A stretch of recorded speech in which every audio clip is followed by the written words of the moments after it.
welcome into the postgame show, everybody. Altitude Sports Radio's Denver Nuggets postgame show in the paint. I'm Dan Tanner here to react to the Nuggets' 7th straight win, their second win this season in Minnesota. They beat the Anthony Edwards-led Minnesota Timberwolves 123-112 is your final. Lots to get into here in the game. Something weird in the NBA is going on right now. The stats are completely down across the entire league. So it's not just a Nuggets Timberwolves game. So if you've been checking ESPN or NBA or CBSSports.com or any of the sites with stats from around the league, they're all down. And if you were watching the game on Altitude, you heard Marlo and Hastings complaining about it, and rightfully so. Saw Vic Lombardi talking about it as well. Apparently, I didn't know this, but Vic says they use a national service called Courtside. So this is a league-wide issue. I had no idea. I thought the teams just each individual arena did their own stats and updated those. But hey, now we know. But we do know the final score. The final score was 123-112. The Nuggets improved to 10-2 on the season. They sweep this 3-game road trip. They'll be back in the Mile High City coming up on Monday to take on the Chicago Bulls. So the Nuggets are rolling right now.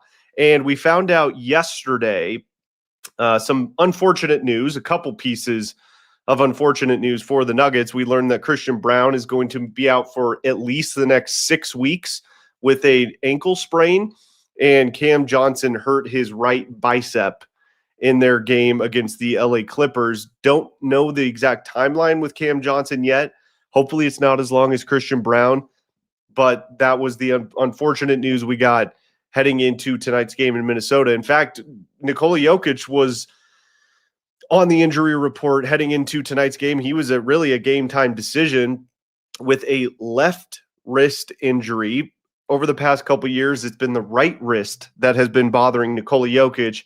Now it's a left wrist. So, I mean, I guess if you're looking at the positive, it's better than being the right wrist because obviously that's his shooting wrist. So if it's going to be a wrist injury for the Joker, I mean, I would assume it's better for it to be the left wrist and not the right wrist. But anyways, Joker did decide to play tonight. Looked a little hesitant early on in the game. I was kind of surprised he wasn't being a little bit more aggressive to start the game. He has scored 90 points in their last 2 games, their 2 previous games to start out the road trip. Maybe it was the wrist. Maybe he was just trying to get other guys involved. I don't know, but they weren't really doubling Joker a whole lot. And typically that's what we've seen in Sacramento and Los Angeles to start this road trip. And Joker went to work offensively, but did get it going. I thought he got more aggressive in the second half of this game. And the Nuggets had a really good third quarter.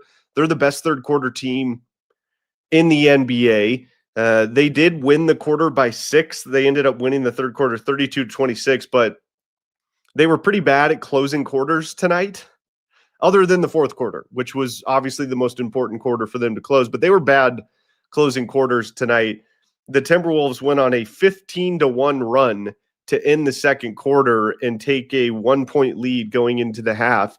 The Nuggets really, I thought, played pretty damn well in quarters 1 and 2. The last 2 minutes of each quarter, they weren't great at closing those out, and it allowed Minnesota to stay in this basketball game. Now, I don't know what Anthony Edwards ended up shooting tonight because, like I said, the NBA stats are down, but the last thing that was listed on ESPN was that he was 3 of 14. I know he hit some shots there in the fourth quarter, so he probably improved his percentages a little bit, but I thought overall the Nuggets did a really good job defensively tonight against the Timberwolves, other than Naz Reid, who just went nuclear from the corner. I mean, he scored 17 points in the first half. He was outscoring the Nuggets bench 17-4 at halftime by himself. And he ended up fouling out at the end of the game, obviously. But I'll say this. Man, was this a chippy, fun basketball game to watch. These two teams hate each other. It is obvious. We always talk about, like, who's the Nuggets' rival, right? Who's the Avalanche's rival? Well, I think it's pretty obvious when you think about both teams right now. The Avs, it's the Dallas Stars, and I think right now, I know a lot of Nuggets fans want to say the Lakers, I don't think it's the Lakers. I think their rival right now, or let me put it this way. I think the team that the Nuggets players hate the most is the Minnesota Timberwolves. I mean, this is a November 15th basketball game, everyone. That was the chippiest November basketball game I've seen in quite some time. I mean, the third quarter felt like a playoff game. That's how chippy it was getting out there. You had Naz Reid and Aaron Gordon going at it, Rudy Gobert and Joker scuffling, Jonas Valanciunas, Naz Reid and Rudy. I mean, there was a lot of tension in this basketball game. Even at one point in the game, you had David Adelman and Chris Finch, the head coach of the Timberwolves, kind of jawing at each other. So I was just like, this is awesome. I mean, I love it. Absolutely love it. This is what happens when you meet teams year after year in the playoffs. Now, I know these two teams didn't meet in last year's playoffs, but they did meet the two previous years and had really contentious series in both of those. So I love it. I thought it was fun. The Nuggets were shorthanded tonight. I'll say this. I think Tim Hardaway is going to stay in the starting lineup for the rest of the season. Now, I know we all love Christian Brown, and you could say, well, he's injured. That's not fair. He should probably get a start. I have said on this show many times, and I still believe this. Christian Brown is one of the better two-way guards in the entire NBA. He's one of the best transition scoring guards in the NBA. He led the NBA in transition scoring last season. So this is not I'm not trying to talk down on Christian Brown. I'm just talking up on Tim Hardaway Jr. because this guy has been just a flat-out weapon for the Denver Nuggets. He is lighting it up for this team. Adelman has said that much himself. He couldn't believe they were able to get him. He said he's a weapon, and I'm glad I don't have to game plan against him, and I'm glad other teams have to game plan against him when they're playing us, is essentially what David Adelman said earlier this year. His shooting ability just adds an extra layer and dimension to the offense. It adds that little extra something, that a little extra spice to what they're able to do on the offensive end. And when you've got Nikola Jokic passing the rock, Hardaway is already, you could tell there was a fast break early in the game, or it might have been the second half actually, but there was a fast break where Joker has the ball and Hardaway's running with him and he just sinks into the corner. And, it was like he just knew exactly where Joker wanted him to be. Joker finds him, drills the three. It was like the perfect fast break. I believe Aaron Gordon was on that fast break as well. So, those are the little things that I think Tim Hardaway adds to the Nuggets that it's going to be tough for David Adelman to not start him. Now, look, I can see Christian Brown being reinserted into the starting lineup, and you could make the argument, well, the bench unit needs that shooting, which they do. And Tim Hardaway is a better three-point shooter than Christian Brown. But man, does he look good with the starting unit. He really does. And he's got instant chemistry with Nikola Jokic and the starters. So look, we've got, at least 6 weeks. I mean, at least 6 weeks to figure this out. And again, this is not me down talking Christian Brown, who I have been talking about for years and years how much I love this kid. And he's great defensively. He knows how to play with Joker too. I mean, Christian Brown might be the best cutter, him and Aaron Gordon and maybe Bruce Brown, to the basket. When Nikola Jokic is on the floor, he always seems to find those little open lanes to get to the rim with Joker. So this is a good problem to have if you're the Nuggets. And again, this goes back to what I've been talking about all season. This is another example of how good of a job the Nuggets front office did over the offseason to add depth to this team. You had 2 of your 5 starters out tonight. You had your best player questionable to play in this game. Obviously looked a little off tonight. End of a 3-game road trip. These games are always tough. And Minnesota's a really good team. And they didn't have Anthony Edwards in their first matchup early on in the season that the Nuggets did win.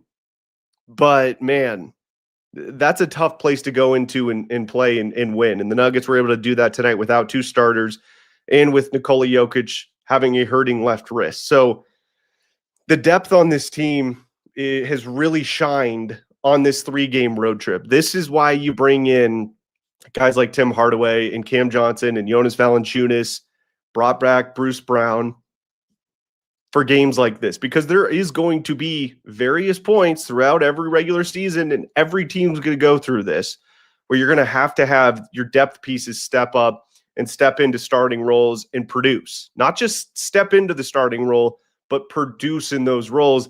That's exactly what we saw from Bruce Brown tonight. That's exactly what we saw from Hardaway tonight.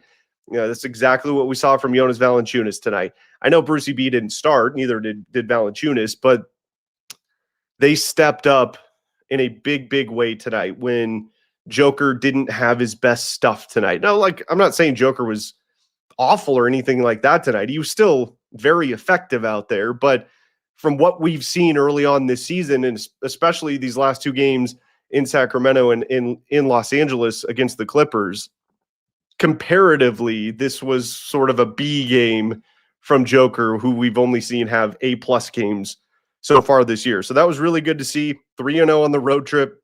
They're 10-2 overall. They look like a wagon. They do. They're beating Minnesota in Minnesota, who's fully healthy. They have Anthony Edwards back.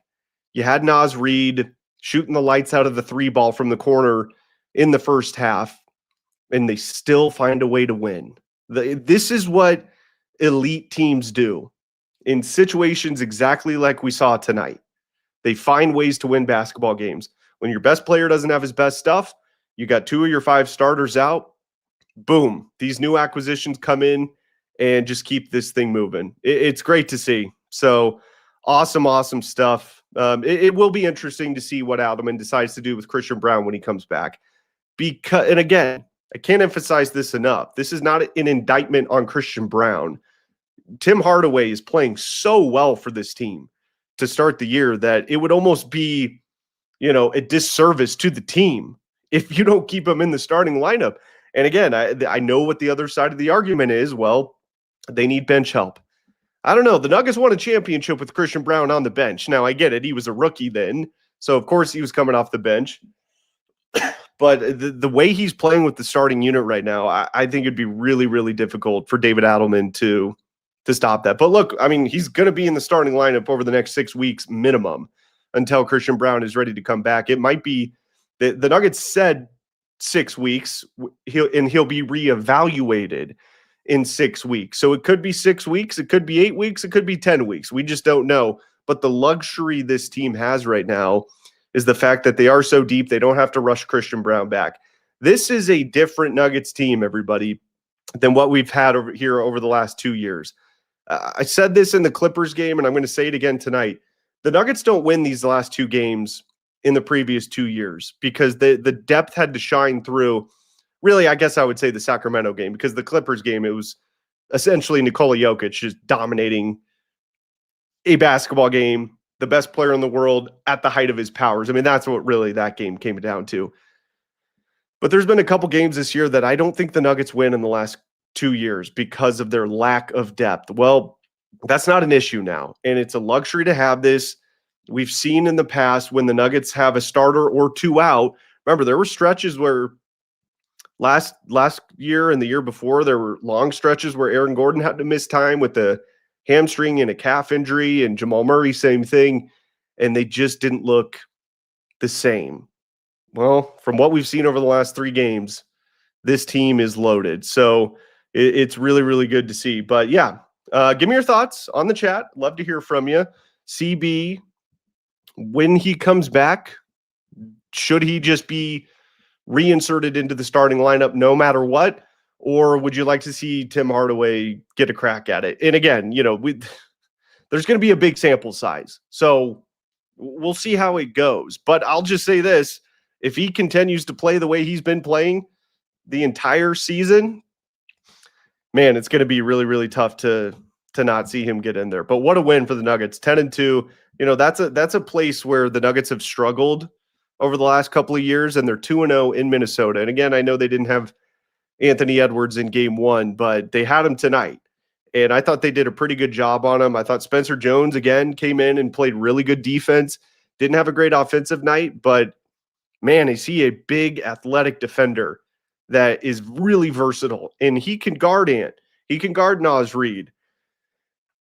The Nuggets, he gets 50 games before they have to decide whether or not they're going to send him back down to the G League or keep him here on the 15-man roster.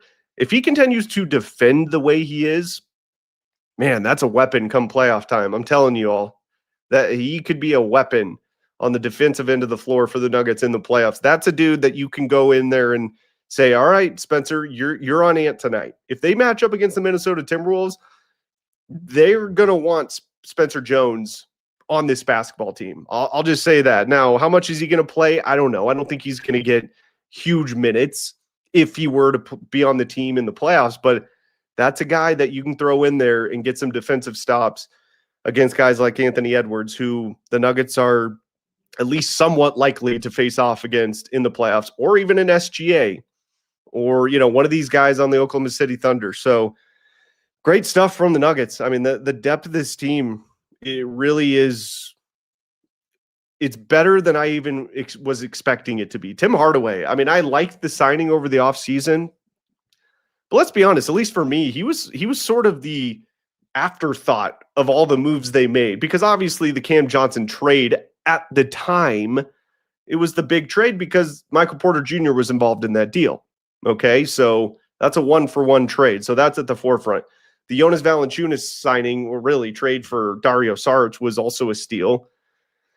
I've been begging for the Nuggets to get a legitimate backup center for years, as my avid listeners of this show can attest to.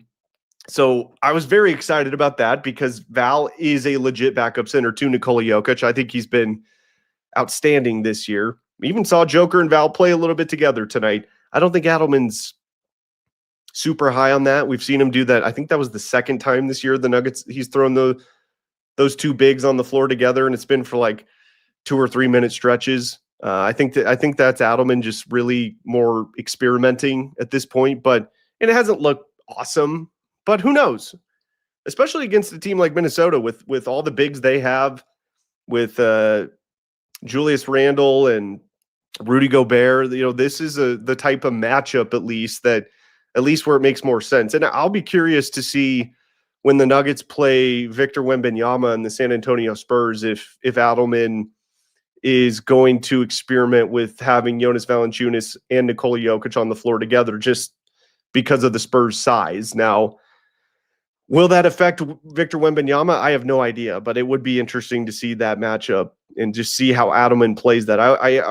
The Spurs games are like my favorite matchups of the year, because I just think watching Nikola Jokic go up against Wemby is one of my favorite things in the NBA. I mean, it really is so fun to watch because Wemby is a freak. He's an alien. He's 9 feet tall, can shoot the 3 ball, but Joker still, it doesn't matter.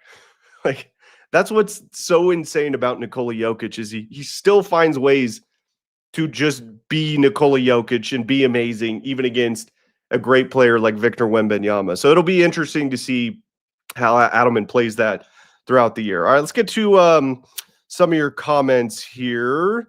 Let's see. All right, we got Richard said, hell yeah, Tim Hardaway Jr. lit it up tonight. I mean, he's been lighting it up all season. He really has been. It's been fantastic. He's been lighting it up all season. And I know a lot of Nuggets fans will sit there and say, why isn't he starting in the first place? Again, I go back to the point of, well, you do need shooting off the bench, okay? You just do. I think the Nuggets have enough shooting in their starting lineup to not have to have Tim Hardaway be in the starting lineup. But it's tough because he has looked really, really good in that starting lineup. I mean, when he's out there with Nikola Jokic, he just knows how to play with him. And some guy, you could tell the chemistry was there instantly. So we'll see what Adelman decides to do when it comes to that. But again, we probably aren't going to see Christian Braun until 2026.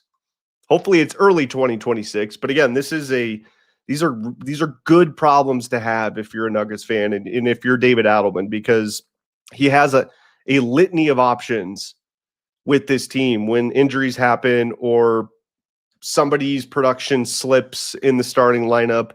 And, Tim Hardaway is definitely a good option if they need him to be in that starting lineup. We'll see what happens. And then Peyton Watson, he got into the starting lineup tonight too. That's another thing I was thinking about. Like, are we sure Cam Johnson is just reinserted into the starting lineup when he comes back? I thought Peyton looked pretty good in the starting lineup. And again, I know he wasn't great offensively tonight, but he had some big blocks. I thought he was aggressive getting to the rim, had some good rebounds tonight. Great defender. He's the best shot blocker on the team. Could we see a world where the starting five we saw tonight, even with this team fully healthy, is the starting five as we head towards, March, April, and May?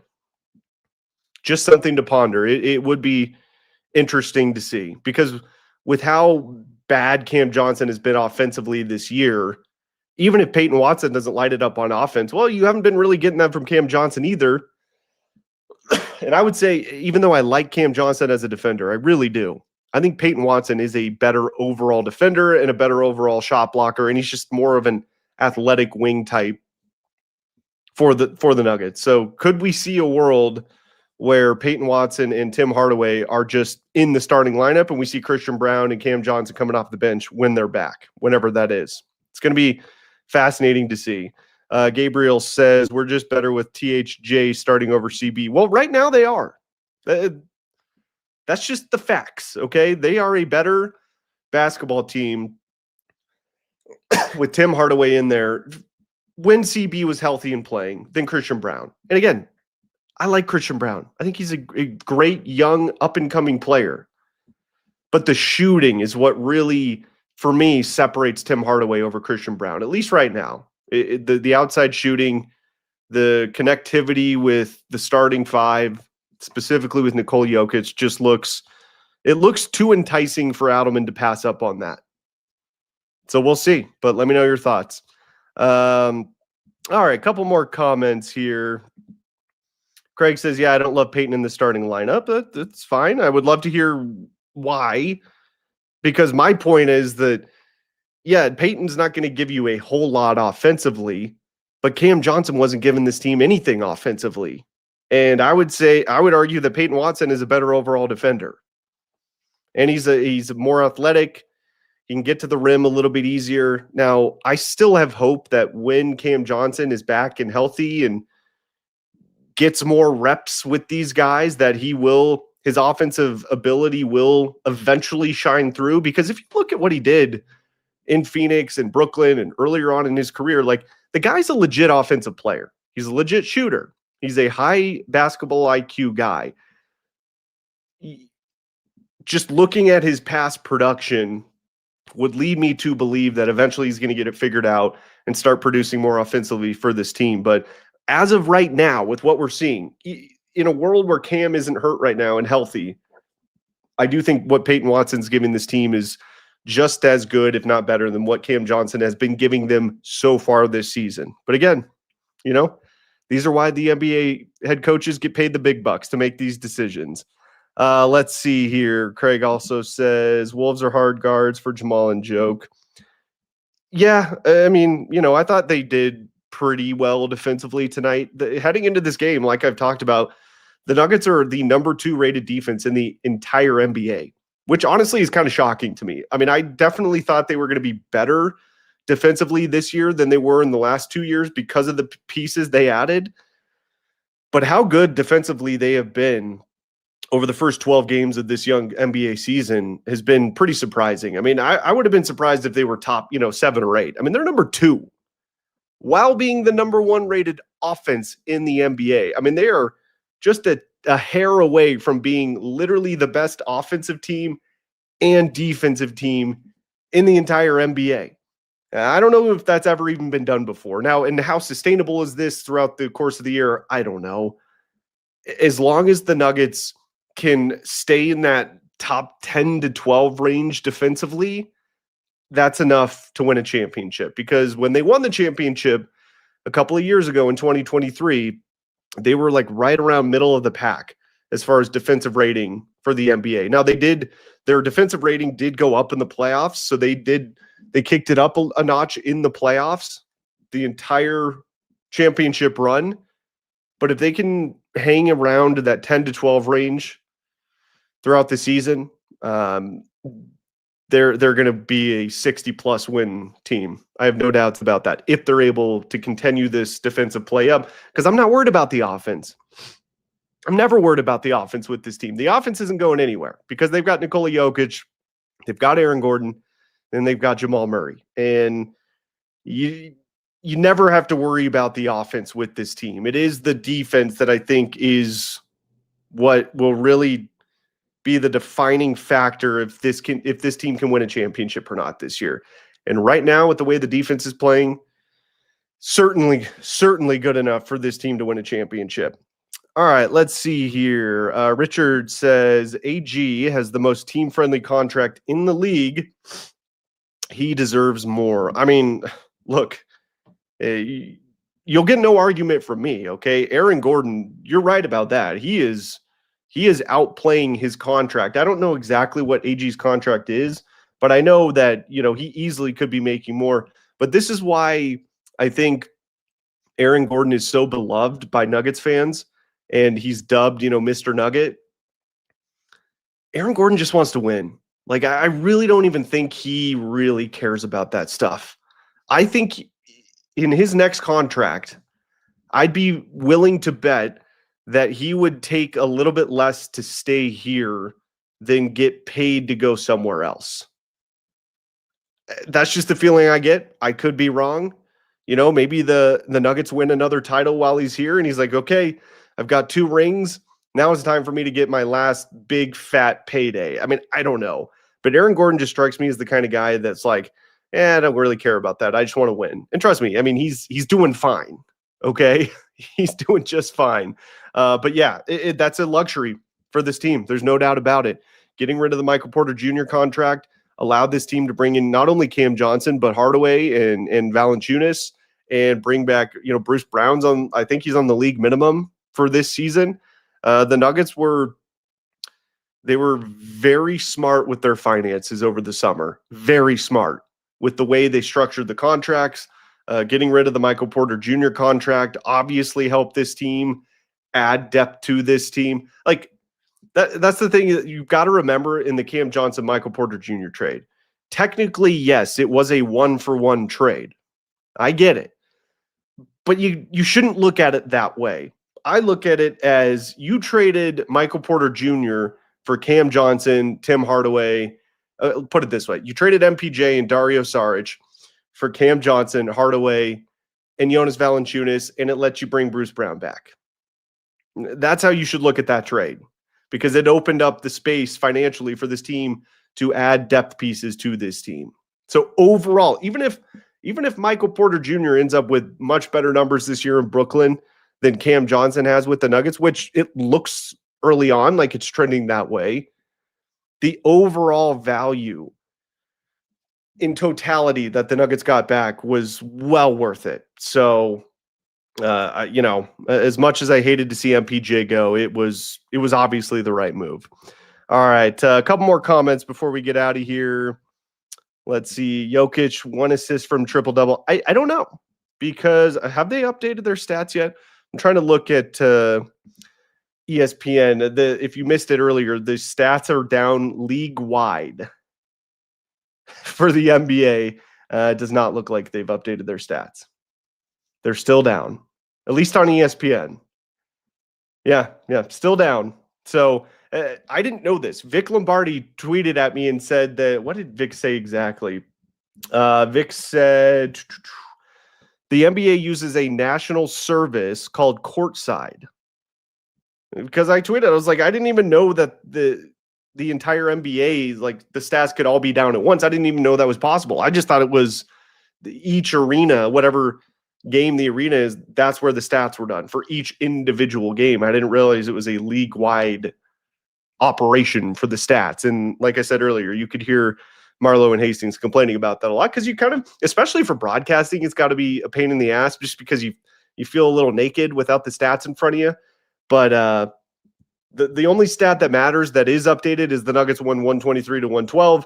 They're now 10-2 on the season, and they are in the midst of a 7-game winning streak, just ending a 3-game road trip. Okay, and then they're coming back home to face a Chicago Bulls team who's had a good start to the season, but very winnable games. I mean, the schedule here for the Nuggets over the next 4 or 5 games, they could easily extend this streak to 11, 12, 13 games. They've got the Bulls at home. Then they go to New Orleans, who just fired their head coach yesterday because they're off to a 2-10 start. That's a very winnable game. Then they go to Houston. That's going to be a tough game. Houston's good this year. They've got Kevin Durant there now. Alperen Şengün is my second favorite big in the NBA behind Nikola Jokic. He's been fantastic. So that's going to be a tough game, but a winnable game for the Nuggets. No back-to-back on that. And then they've got the Sacramento Kings again on Saturday, and then they go to Memphis, and then they've got the Spurs and the Suns, and then the Mavericks, who just fired their GM, and they're off to a horrible start. So Houston game's probably going to be the toughest one. San Antonio as well, except the San Antonio game is in Denver, so I guess that helps a little bit. But the Nuggets have a really good opportunity to keep stacking up wins here early on in the season. They really do, and they're off to a great start. And if they can continue this and stack up wins now, this helps them in late February, March, and into early April before the playoffs begin, to where they're not going to have to run themselves into the ground like we've seen over the last couple of years for seeding in the Western Conference. If they can continue to stack wins, they're going to set themselves up very, very nicely in the West. Now, it would be great if the Oklahoma City Thunder could start losing some freaking games, because they're 13-1 on the season, and they just look like even more of a juggernaut than they were last year, which is hard to believe because they were the best team in the regular season and they just cruised in the playoffs. But I'm telling you, this Nuggets team is good enough to beat the Thunder. They are. They almost took them out last year. They were the closest team to taking out the OKC Thunder in the playoffs last year. And if you remember Game 7, Aaron Gordon was playing on one leg. Jamal Murray had a bunch of nagging injuries. The depth wasn't there for this team, and they still almost knocked the Thunder out of the playoffs. They're set up very nicely. The Nuggets are currently in the 2 seed right now in the Western Conference. The Rockets are in the 3 seed at 8-3. The Lakers are 10-4. LeBron just started. I believe he went to their G League team. I don't know if he played tonight, but I know he's wherever their G League team is. He's there to get some practice reps in before he gets back to the big club. By the way, Bronny James in the starting lineup for the Lakers tonight. I don't know what his numbers were. I'd have to look, but I saw somebody tweet out, like, we live in a world where LeBron James is with the Lakers G League team and Bronny James is in the Lakers starting lineup tonight. So just thought that was a funny little scenario there with the LA Lakers. Spurs are in the 5 seed at 8-4, and the Suns, they're kind of surprising. 8-5, they're in the 6 seed. And then Minnesota right behind them at 8-5 in the 7 seed. Warriors are 8-6 in the 8 seed. Portland 6-6 in the 9 seed. In the Utah Jazz at 4-8. If the playoffs started today, and I know it's months and months away, but right now, today, the Utah Jazz would be the final team in the play-in tournament. That is wild. And then the Clippers, Grizz, Kings, Mavs, and Pelicans are all off to just awful starts this year. But what a win for the Nuggets tonight. Again, they beat Anthony Edwards in Minnesota. 123-112 is your final. They improved to 10-2 on the year. We'll be back for more Nuggets reaction coming up on Monday when the Chicago Bulls come to town to take on the Denver Nuggets. We will have reaction then for Dan Tanner and Altitude Sports Radio. Thank you so much, everybody, for listening, and we'll be back to react to Bulls and Nuggets on Monday right here on Altitude Sports Radio.